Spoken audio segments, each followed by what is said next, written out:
You know, I mean, I must have sounded like a dope. I just, but it didn't matter. It worked, yeah, crazy. they hired. They still hired me. Okay, any other questions? One last question. Sure. So if we do walk into an interview in that case where it's a panel, do we shake every single person's hand? Yes. Okay. Yes, work the table. I mean, you Even don't if just come the- in here. If they don't come to you, you step over and, hi, I'm Julia Krauts. Nice Even to if meet the you." cameraman You know what I doesn't mean? stand up and come meet you, like Because- the others, I was rude. And some people, who did? Somebody did come shake my hand. I think one of you did. At least one of you came and shake my hand, even in spite of the fact that I was a rude.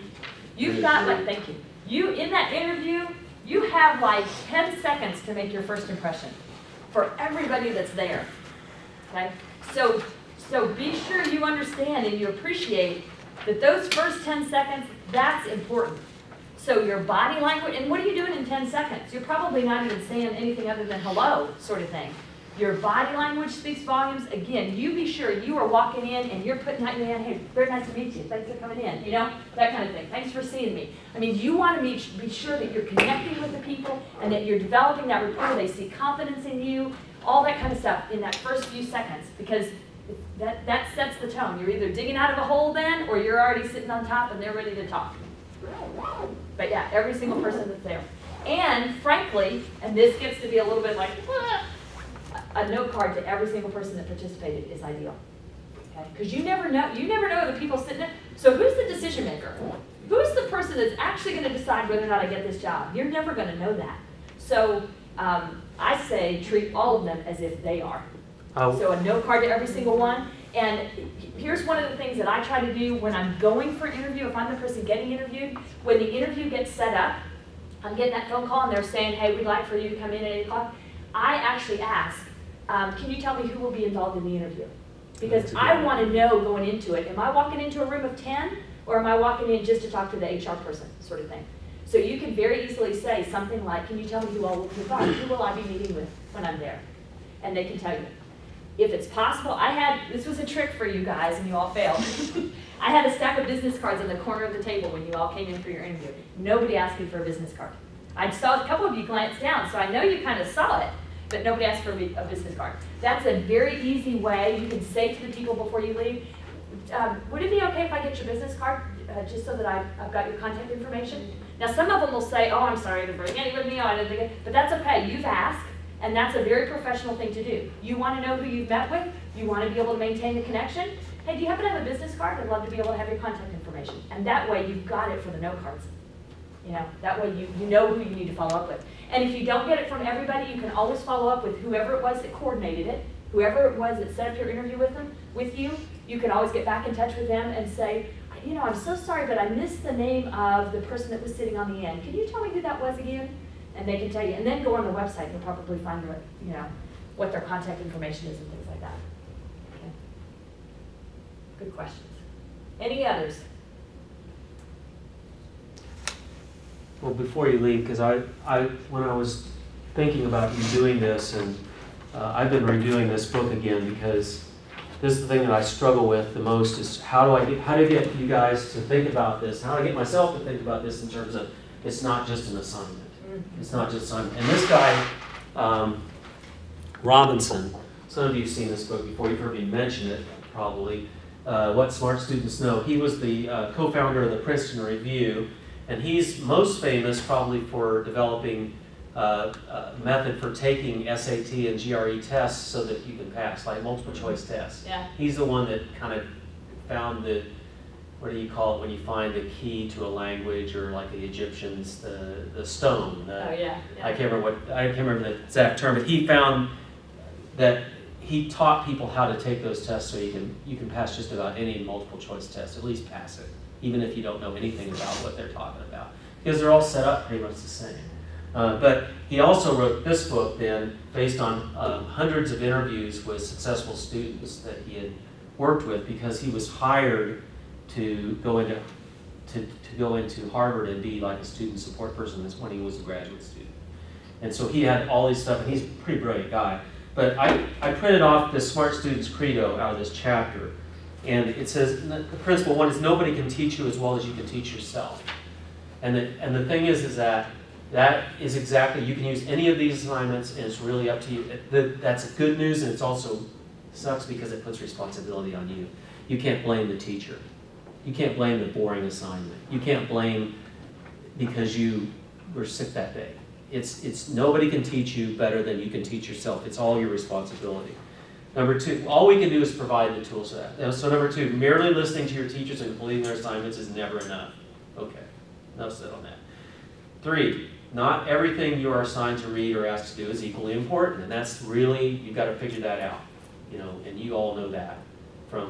You figure out what the professor's going to do with, what they tell you to do, and what you've got to really pay attention to on the test and all that.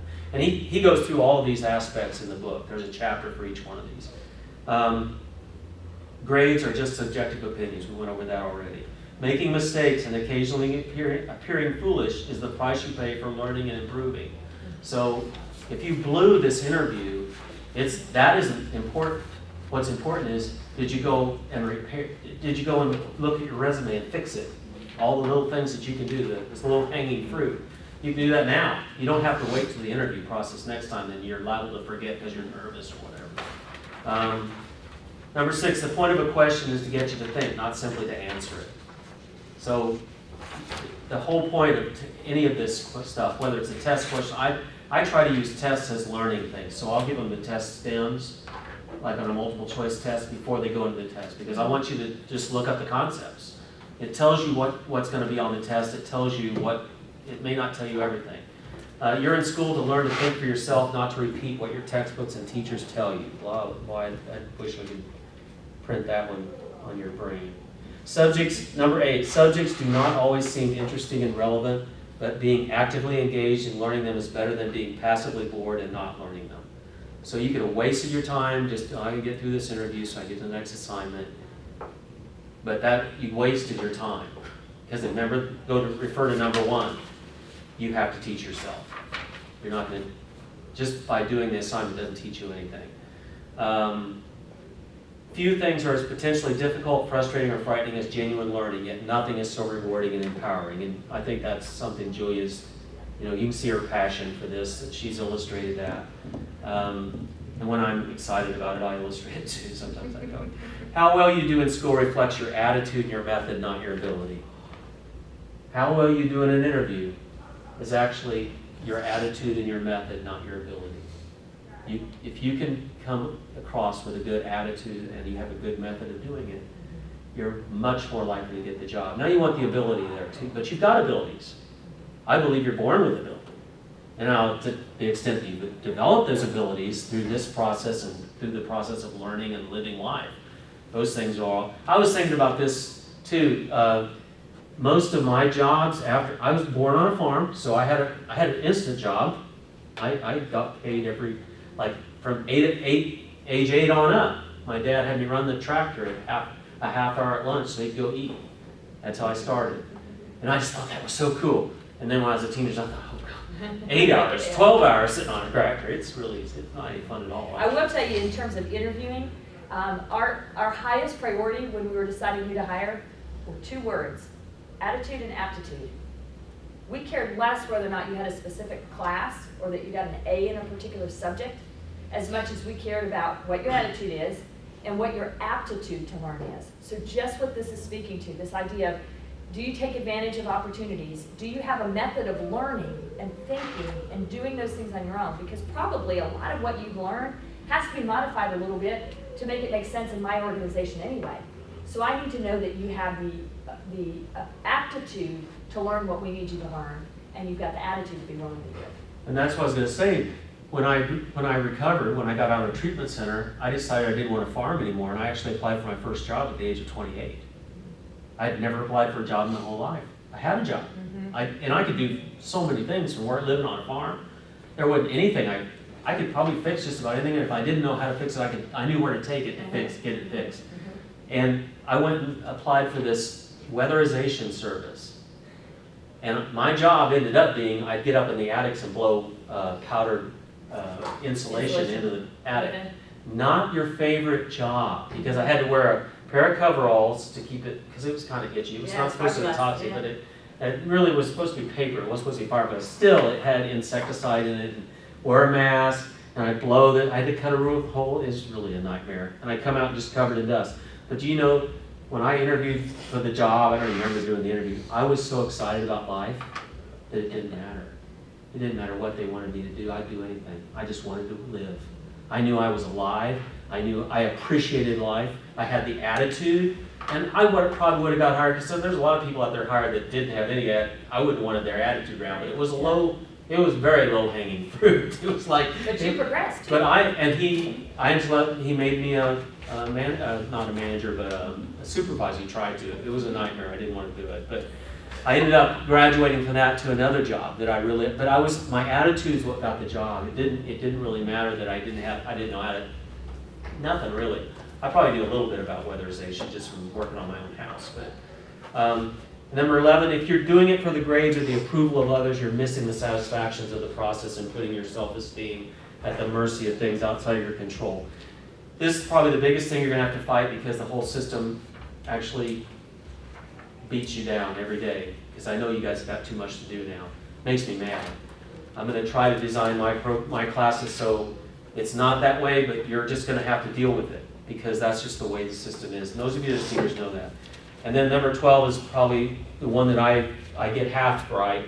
School is a game, but it's a very important game. You still have to take it seriously.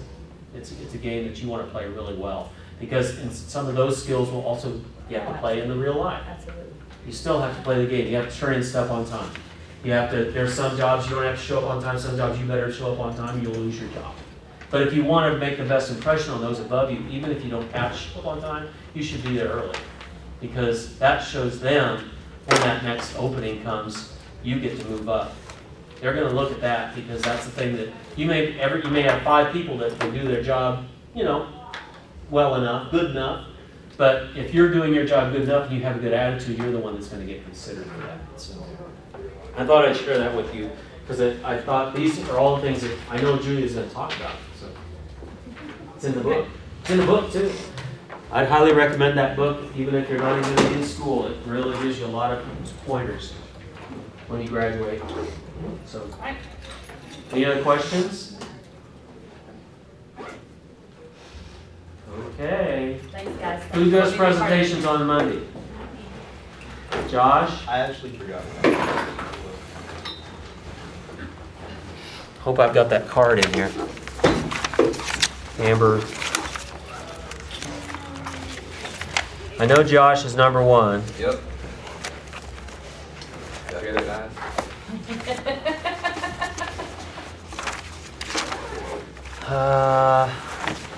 Dang it.